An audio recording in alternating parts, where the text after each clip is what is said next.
from Senator Fraser-Binns. Dear Lord, we thank you for today. We thank you for keeping us safe.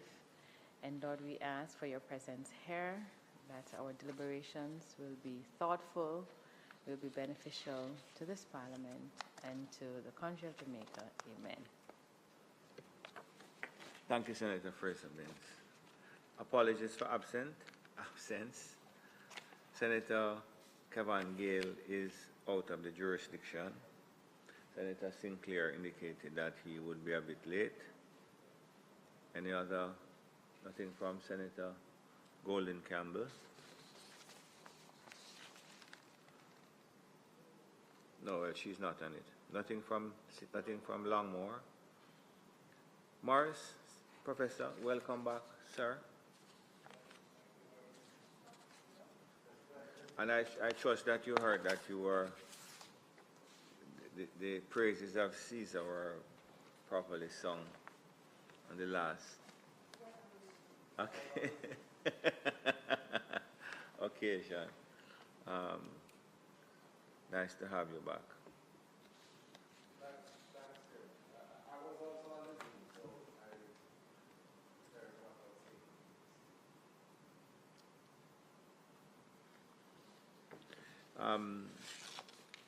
We have been, by way of opening remarks, we have been really dealing with an extremely important aspect of the Senate standing orders, and it relates to the question of privilege, and privilege in the widest sense, because when we're speaking about privilege, we're not just speaking about what it is that senators, members of the upper house, the High Court of Parliament,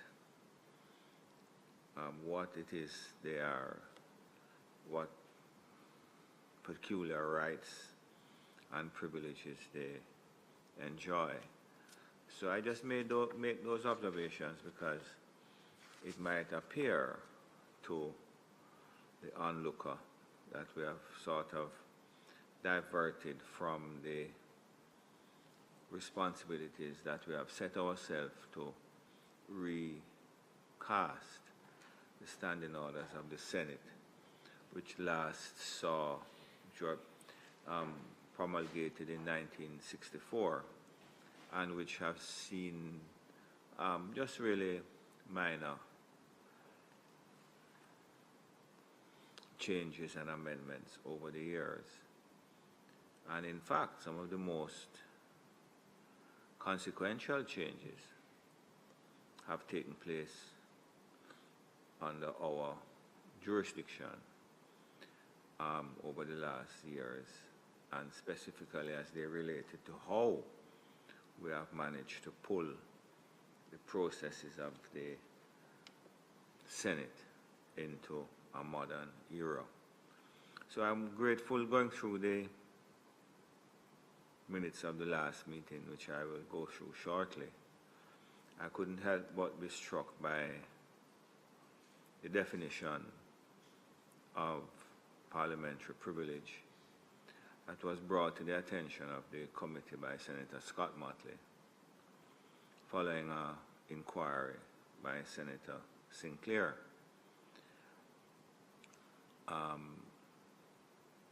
And Senator Scott Motley read from Erskine May and described parliamentary privilege as, quote, the sum of the peculiar rights enjoyed by each house collectively as a constituent part of the High Court of Parliament, and by members of each house individually, without which they could not discharge their function, and which exceed those possessed by other bodies or individuals. And it's an important definition which certainly we should bear in mind And the aspect of it which I think is most important is that these privileges exist in order to allow individual members and the constituent High Court of Parliament, that the individual members, puts them in a position where they can discharge their function and discharge, I would add, discharge their responsibilities to the Parliament and the people of Jamaica. So it is not a right or privilege that exists in vacuo, but exists for a specific reason.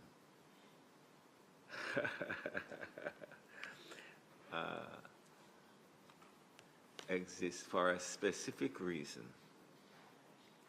That reason being to allow members the space in which to serve the country and the people, in this particular instance, Jamaica land we love. So the question of privilege, persons may hear that word used in the wider society and think, oh, politicians have once again taken on more rights and privileges unto themselves. But as Erskine May points out, and we are grateful to Senator Scott Motley, in responding to Senator Sinclair, that those rights and privileges enjoyed by the House collectively and by individual members of each House exist in order for the individual to discharge their function. So they are not to be seen in a vacuum, but along with the right and privilege come the responsibility. And I think that that is a very important distinction to be made and to be borne in mind.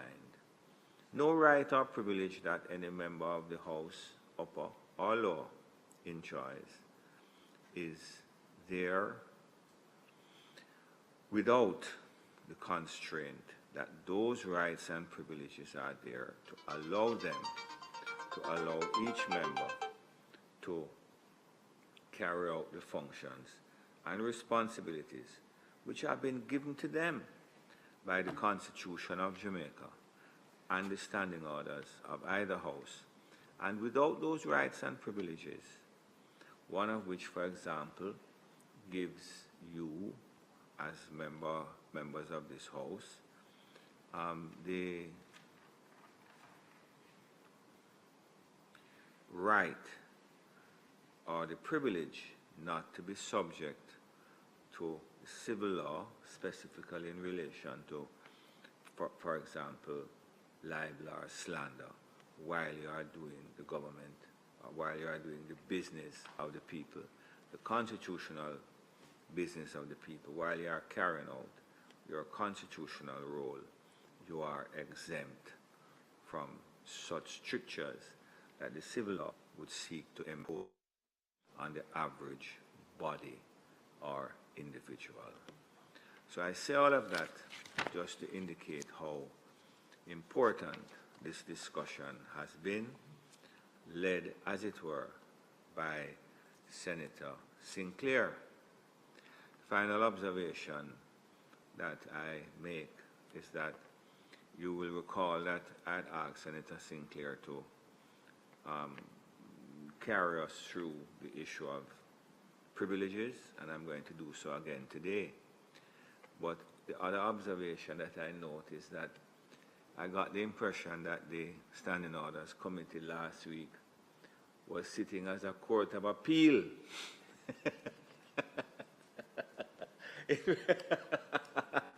Was sitting as a court of appeal in relation to a judgment delivered by Professor Mr. Justice Floyd Morris on a previous occasion, in a previous hearing.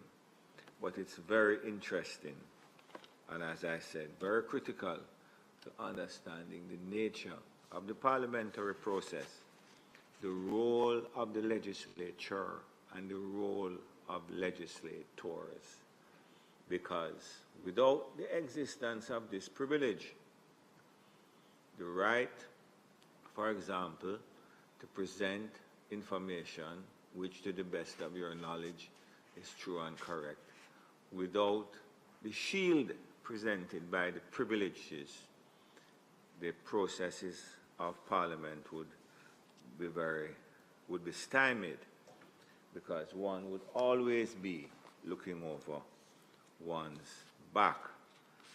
And where the nation requires forthright and honesty, it sometimes may be stymied by the fear of the intervention of the civil law.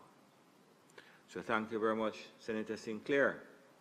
And your job is not quite completed yet, but we'll move on from here. Members, before you are the minutes of the meeting of the Senate Standing Orders Committee held on the 14th day of June 2024. All members of the committee were present on that day, excepting Senator Ransford Bram, CD, KC. Page 1 refers to those persons present and at the time the meeting was called to order. Page 2, Senator Sinclair directed the attention of the meeting to the issue of privilege, which I just exercised my privilege as president to talk about for 10 minutes. So that was page 2. Page 3, the case, the matters under discussion, specifically privilege, was continued with reference to some incident with former Prime Minister Bruce Golding, Senator Sinclair, Scott Motley, Fraser Binns, contributing to the issues determined. And I think that in looking at the issue with the former Senator Fort, I don't think it was much as an appeal. I was really joking, but we're seeking to get from that particular incident and from the rulings that were made at the time, seem to get an understanding as to precisely what the privileges are, how one deals with them in terms of breaches, etc. So page 4, the discussion continued with Senator Morris answering questions, Sinclair and Ms. Lowe, Clark, Senator Fraser Binns again, that's page 4 into 5. The meeting continues to discuss the question of privilege. And I must say, what I would love to do is perhaps when we are preparing our report, a special side report should be done with the question of privilege. This paper is very interesting. Page 6, Senator Scott Motley, Longmore, Fraser Binns again, Sinclair. And page 7, Senator Longmore, making inquiries. At the bottom of page 7, Senator Sinclair asked the researchers to look at what may exist in terms of specific examples in other jurisdictions in relation to Standing Order 68 or similar provisions of the Standing Orders covered, as well as references to privileges of the Senate. What does this entail? And he thanked members for their contribution on page 7. Could I have a motion in relation to the minutes of the meeting for June 14, 2024?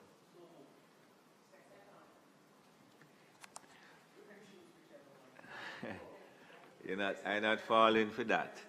I'm not falling for that.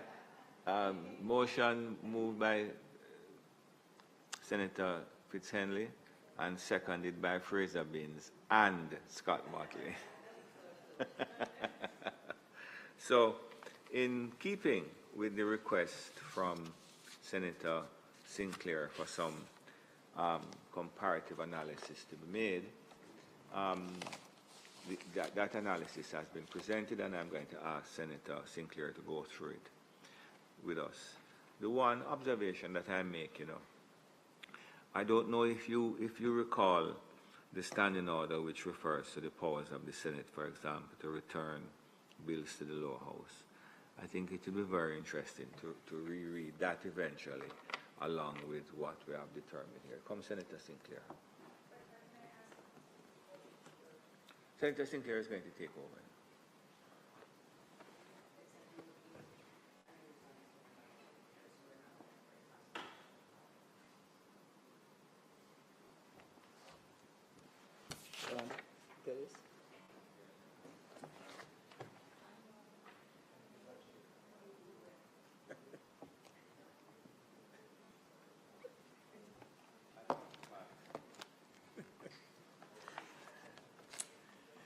Yes. All right. Just following up from where the chairman left off. This is the document.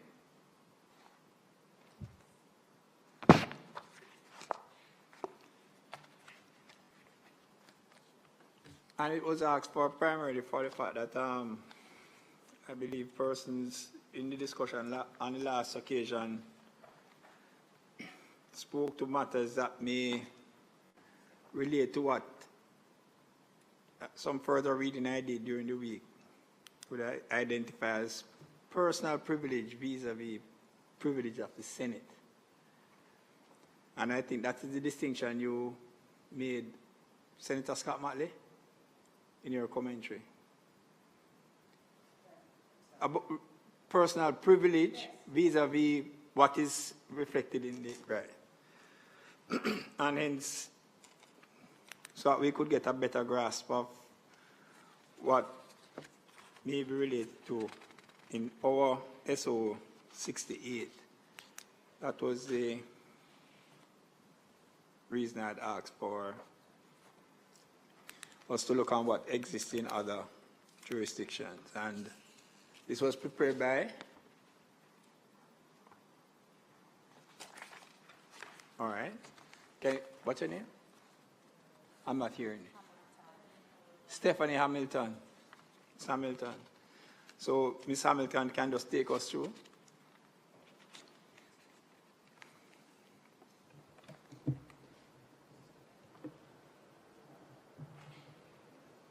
All right. Good morning. All members received the copy of the document headed Research for Senate Standing Orders Committee to identify and report on standing orders of parliaments in Commonwealth countries that address the Committee of Privileges. All members?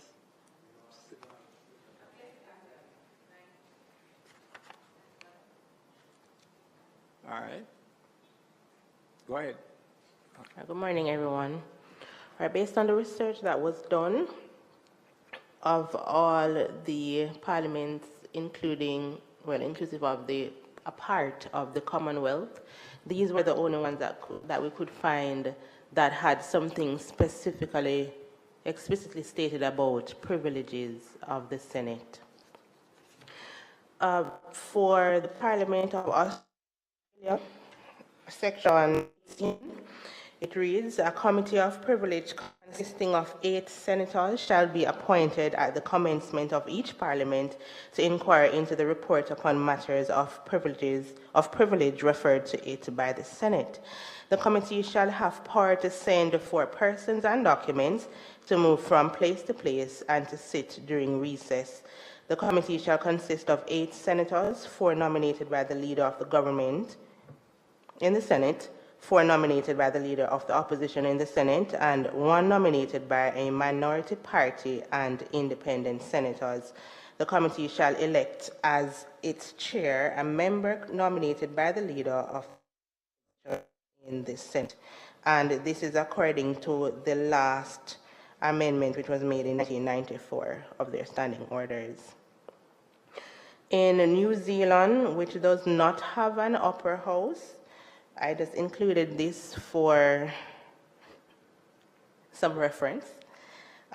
The Privilege Committee, it reads that the Privilege Committee considers and reports on any matter referred to it by the House relating to or concerning parliamentary privilege. The committee has the power to send for persons, papers, and records. In India, according to Rule 203, notwithstanding anything contained in the rules, the chairman may refer any questions of privilege to the Committee of Privileges for examination, investigation, and report. Each of these sections outlines the role of the Committee of Privileges in maintaining the integrity and functioning of their respective legislative bodies, ensuring that their powers and privileges are protected and respected. For Barbados, according to Standing Order, the Senate Standing Order, Section 64, there shall be a committee to be known as the Committee of Privileges to consist of the President as chairman and 4 senators to be nominated by the Committee of Selection as soon as may be after the beginning of each session.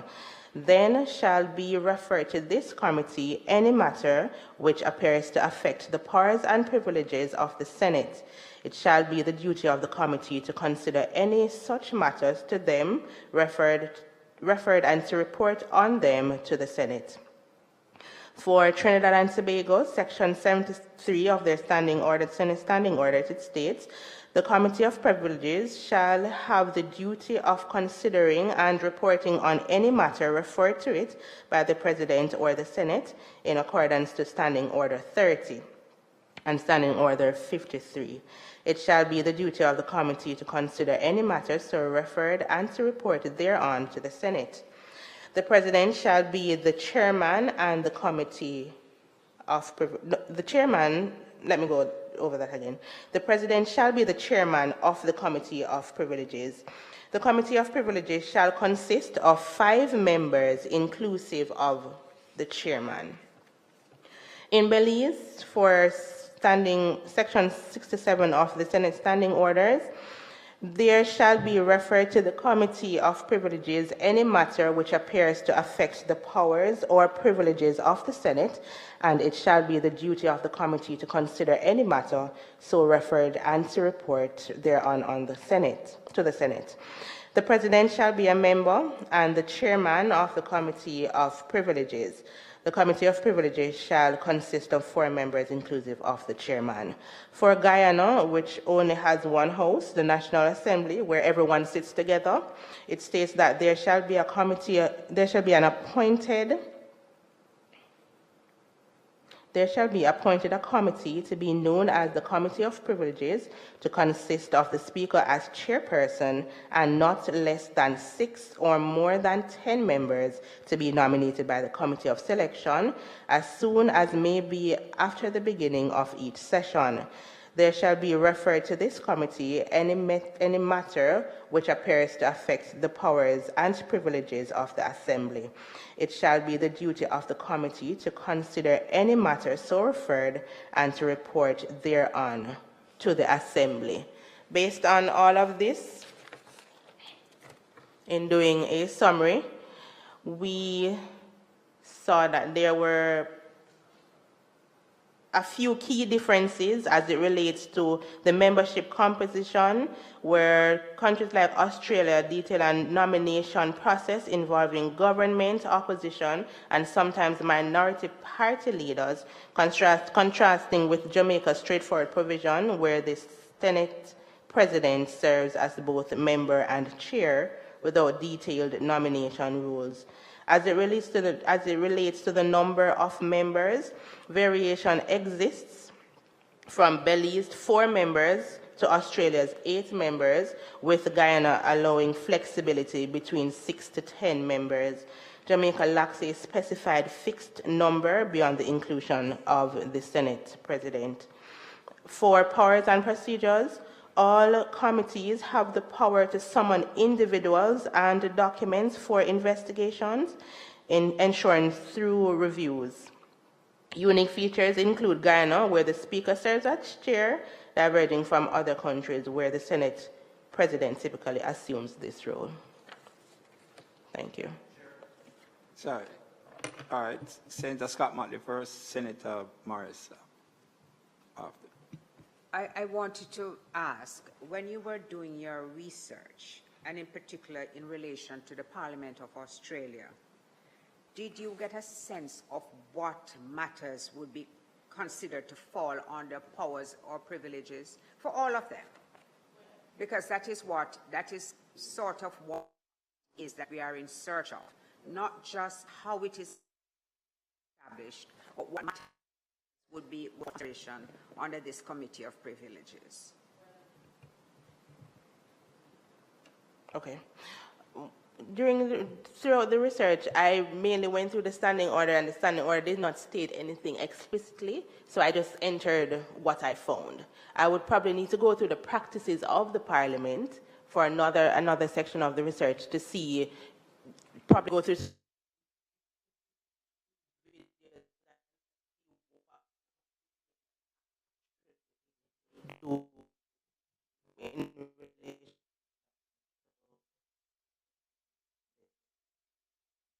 Most helpful practice to consider. Okay. So we appreciate that. Senator Morris, your mic. All right, let's hold a second.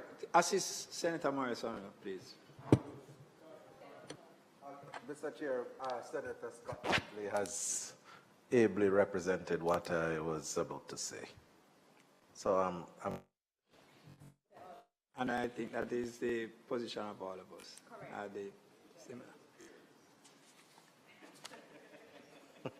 And I think it is important for the fact that, as to what Senator Scott Motley said, because the discussion that came up, and just going by past experience, they are trying to ascertain what falls under powers or privileges of the Senate. I believe that persons were viewing what one could then describe as personal privileges is where the error is. It's two distinct situations from my reading. And I actually did some research of my own, and I am still of that particular view, that what is being referred to in 68 and what may fall under 26 does not relate to a personal situation. And I believe in the discussion that we had on the last occasion, Senator Fraser Binns raised the issue as to Senator Morris and the situation that arose in, I believe, NIDS. And I believe that situation, it was on a motion for the second reading that I believe Senator Morris had raised the issue that he had a limitation in the was it NIDS? Some previous legislation that we did, that he had opposed the second reading on the basis that he was not, until that morning, given the amendments. Some amendments came before us on that particular morning, and he had sought to, on a motion, say that we should not proceed on that reading. And it's not, although it was dealt with on a motion and not as a matter of privilege. Yes, Mr. Chair. No, Hold a second, Senator Morris. You need to just elaborate on it for me, because it's esoteric, the right word.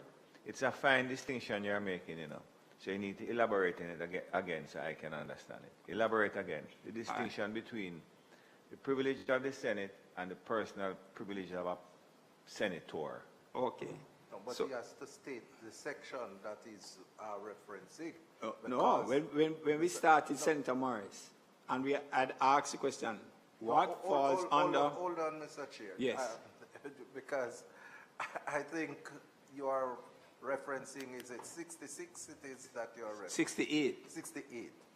And it speaks to individuals and the Senate as an institution.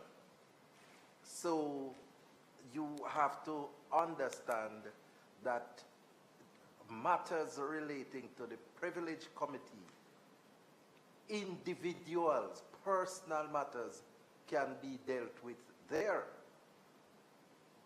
That is what that section is speaking to. 68? 68. Isn't that what? 68 says that there shall be referred to the Committee of Privileges any matter which appears to affect the powers or privileges of the Senate.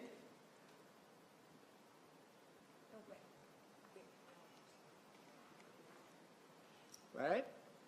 So and that is why when we closed on the last occasion, we had asked for examples, And definition of and that privilege. is correct. No, And not just that is privilege. where individual and the institution came into reference based on what Senator Scott Motley's intervention expressed. All right, but the 68 says, and we can break it up, powers of the Senate or privileges of the Senate. So it is the institution that is being referred to. Yeah, That is my reading of 68. But and when we went to Mays, as Senator Scott Motley did, clarify what privileges constituted.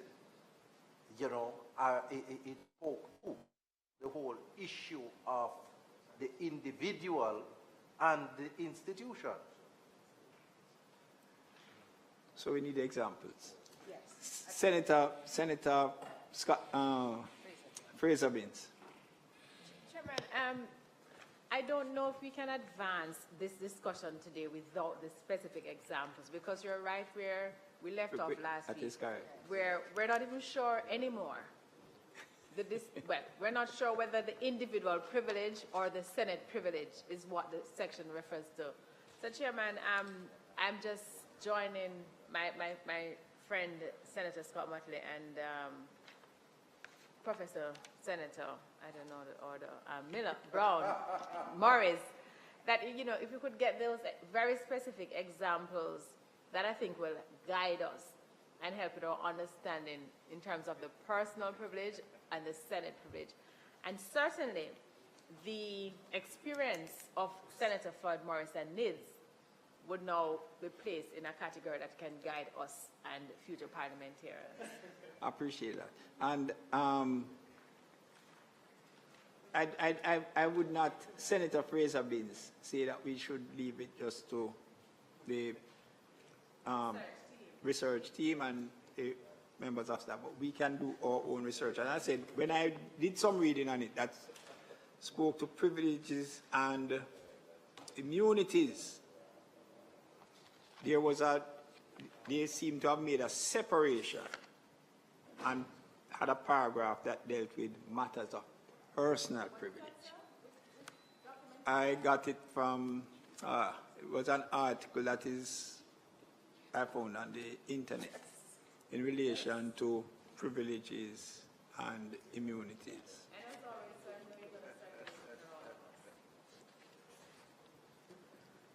I can ask them to make copies for us. All right, so it's 10:02, 10 o'clock and a few seconds beyond. And I believe, based on communication that I saw, the chairman, president wishes to start on time today. All right, so we can ask leave for on an that. adjournment, but I also ask that, as I said, let us do our own looking as to what this is all about. I have my view, and I think it is somewhat consistent with Senator Scott Motley. So Let's do what we have to do. And if it is that in going forward, that there has to be another a 68A, Yes, some clarification. or I add it, don't know about the then fine. consistency of the view. But Chairman, Senator Scott Martin's intervention did not negative what Senator Morrison said about that personal privilege, because it is about how the Absolutely. personal privilege affects the senator from performing his role All right. by the Senate. So I don't Yes. think there's a conflict. Okay. But of course, Absolutely. I mean, so I don't All right. So know We'll- about the consistency. we'll of look the at view. it. All right. Thank you. Once we get the example. Moved by Senator Scott Motley, seconded by Senator Longmore. Thank you.